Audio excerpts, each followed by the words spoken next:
Now our today class will be on topic present perfect continuous.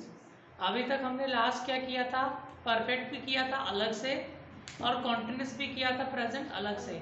अब दोनों tenses क्या हो गए, अब now it is called as present perfect continuous. Present perfect continuous क्या होता है, जब कोई काम हो रहा है किसी पर्टिकुलर टाइम से लगातार, हम उसे कहते हैं present perfect continuous. Means when the time is given about the work done, ठीक है, और वो काम कॉन्टिन्यूसली हो रहा है. तो हो रहा है, तो हो रहे हैं, तो हो रहे हैं, ठीक है, या से रहा है, से रही है, से रहे हैं. एक पहचान है, एक आइडेंटिफाई करने के लिए है कि वो टेंस कौन सा है, प्रेजेंट परफेक्ट कॉन्टिन्यूस. क्लियर. तो कोई भी काम जो पर्टिकुलर टाइम से हो रहा है लगातार, that is being called as present perfect continuous. अब हमारा रूल क्या कहता है, रूल कहता है सब्जेक्ट हैज या हैव. हैज या हैव का वही सेम रूल है जो हमने पहले प्रेजेंट परफेक्ट टेंस के साथ किया था, कि हैज लगता है हमारा सिर्फ और सिर्फ किसके साथ, ही, शी और इट के साथ, मीन्स थर्ड पर्सन सिंगुलर के साथ. बाकी सभी के साथ हमारा क्या लगता है. तो वही फिनोमिना यहाँ पे रहेगा, यहाँ पे वो चेंज नहीं हुआ. सिर्फ अटैच क्या हो जाएगा, बीन प्लस वर्ब की first form ING.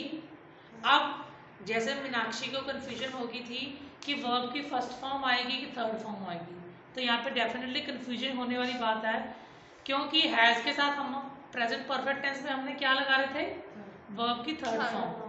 But continuous में क्या लगाते थे, वर्ब की फर्स्ट फॉर्म और आईएनजी. आपने अब ये थंब रूल हमेशा याद रखना है कि जब भी आईएनजी आ रहा है वो first form of the verb के साथ ही आ रहा है, वो कभी भी third form of the verb के साथ आईएनजी नहीं है. क्लियर है. तो गिविंग आता है, गेविंग नहीं आता. ठीक है.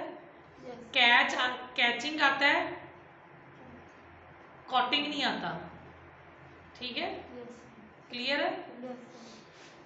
अब आ गया सिंस या फॉर. सिंस या for as rightly said by Ritika. Since हम यूज करते हैं जब हमें एग्जैक्ट टाइम दिया होता है काम का, 1982 2 सितंबर, तो हमें 6 PM मंडे ट्यूसडे, ये जब हमें पर्टिकुलर टाइम पीरियड दिया हुआ तो हम क्या यूज करते हैं, सिंस या फॉर. बट जब हमें कोई पर्टिकुलर टाइम नहीं दिया हुआ तो हम क्या यूज करते हैं, 2 hours 5 years. ठीक है ना. अब 2 hours 5 years डेफिनेटली पर्टिकुलर है, बट कब से पर्टिकुलर है वो नहीं हमें पता. क्योंकि अगर मैं फॉर एग्जांपल अभी इसे बोलता हूं कि मैं 2 बजे से पढ़ रहा हूं, ठीक है, ये मैंने बोला 5 बजे, ठीक है. यहाँ और थोड़े से इम्प्रोवाइज करते हैं एग्जाम्पल को. मैंने अपनी मदर को ये बोला कि मम्मा मैं 2 बजे से पढ़ रही हूँ, अब मुझे रेस्ट करने दो. ये बोला मैंने 5 बजे. अगर मैं 5 बजे बोलूंगा तो 2 बजे तक एक ही है ना, ठीक है. अगर मैं 7 बजे बोलूंगा मम्मा मैं 2 बजे से पढ़ रहा हूँ, तब भी वही सेम टाइम है. बट अगर मैं 5 बजे ही बोलता मम्मा मैं 3 घंटे से पढ़ रहा हूँ, तो उसका मतलब क्या है, 2 o'clock से पढ़ रहा हूँ. अगर मैं 7 बजे बोलता हूँ मम्मा मैं 3 घंटे से पढ़ रहा हूँ, तो क्या वो 2 o'clock है, नहीं. ठीक है. सिमिलरली 5 साल 10 साल, कब से कौन से 5 साल 10 साल गिने जा रहे हैं वो हमें नहीं पता. तो इसलिए पर्टिकुलर टाइम पर्टिकुलर डेट जब दी होती है तो we use since. Rest all के लिए हम यूज करते हैं फॉर. क्लियर है ये चीज आपको. अब हम कुछ रूल कर लेते हैं. I have been cooking since 2 o'clock. Since 2 o'clock से मतलब कि मतलब 2 बजे से.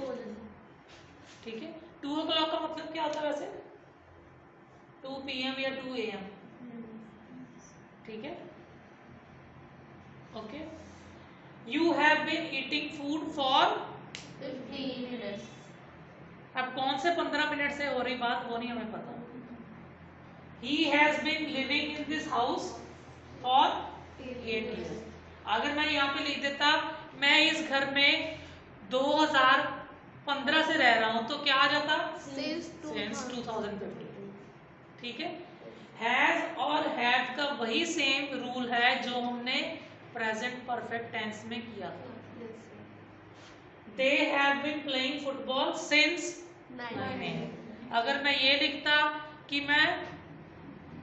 मैं 4 घंटे से फुटबॉल खेल रहा हूं तो क्या आ जाता? for 4 hours। So now is Raj has been playing football for 2 hours। अगर ये होता कि राज 1998 से फुटबॉल खेलता आ रहा है और बहुत बड़ा चैंपियन बन गया तो क्या यूज करते हैं हम? Since 1998। ठीक है, ये क्लियर है आपको? अब नेगेटिव सेंटेंस में क्या होना है? कुछ भी नहीं चेंज होना। नेगेटिव सेंटेंस में जो हमने रूल किया था उसमें क्या आ रहा है? सिर्फ हैव नॉट या हैज नॉट। हैज और हैव अगेन वही सेम फिनोमिना है जो हम पहले प्रेजेंट परफेक्ट टेंस में कर चुके हैं, सिर्फ और सिर्फ नॉट लगेगा और वो भी बीन के बाद नहीं, बीन से पहले। कई बच्चे इसको गलत कर जाते हैं, वो हैव बीन नॉट कर देते हैं या हैज बीन नॉट कर देते हैं, वो हैज नॉट बीन आएगा। ठीक है, क्लियर ये चीज आपको? बाकी सारा कुछ सेम आएगा। Since 2 PM, for 15, for 3 days, for few weeks. ठीक है, सिंस 2015 2 PM पर्टिकुलर है, बाकी सारे जो टाइम है वो इनडेफिनेट है, मींस पर्टिकुलर नहीं है, तो हमने क्या यूज किया? फॉर। क्लियर ये चीज? Now coming to the interrogative. अब इंटेरोगेटिव में हमने क्या कर दिया? हमने बीन को बाहर या हैज को बाहर, मींस ऑक्सिलरी वर्ब या हेल्पिंग वर्ब को बाहर नहीं लेके आए, सिर्फ और सिर्फ हैज और हैव को लेके आए, बीन को बाहर नहीं लेके आए। तो have I been, have you been, has he been, have they been, has Raj been. तो सिर्फ हैज या हैव ही सब्जेक्ट के बाहर। क्लियर ये चीज आपको? कोई confusion? So take out your copies and let's do the assignment. ये भी आप असाइनमेंट करोगे आप लोग। वह 10 मिनट से चाय पी रहा है। वह 10 मिनट से चाय पी रहा है। सेकंड, ये लड़के 10 बजे से क्रिकेट खेल रहे हैं। यह बच्चे 10 बजे से क्रिकेट खेल रहे हैं। थर्ड वन, माली 2 घंटों से पौधों में पानी डाल रहा है। माली 2 घंटों से पौधों में पानी डाल रहा है। फोर्थ सेंटेंस, मेरा लड़का 2 साल से, मेरा लड़का 2 साल से इस स्कूल में पढ़ रहा है। लास्ट, वह 2 घंटों से, वह 2 घंटों से आपका इंतजार कर रही है। वह 2 घंटों से आपका इंतजार कर रही है। तो आप लोगों ने जो घर पे बैठे हैं उन्होंने ये असाइनमेंट अपनी कंप्लीट करके नेक्स्ट क्लास में सबमिट करवानी है। जो यहाँ पे मेरे पास क्लास में बैठे हैं वो अभी इस असाइनमेंट को कंप्लीट करेंगे विद इन 15 मिनट्स और अभी हम इसको इवेल्युएट करेंगे। राइट? Thank you.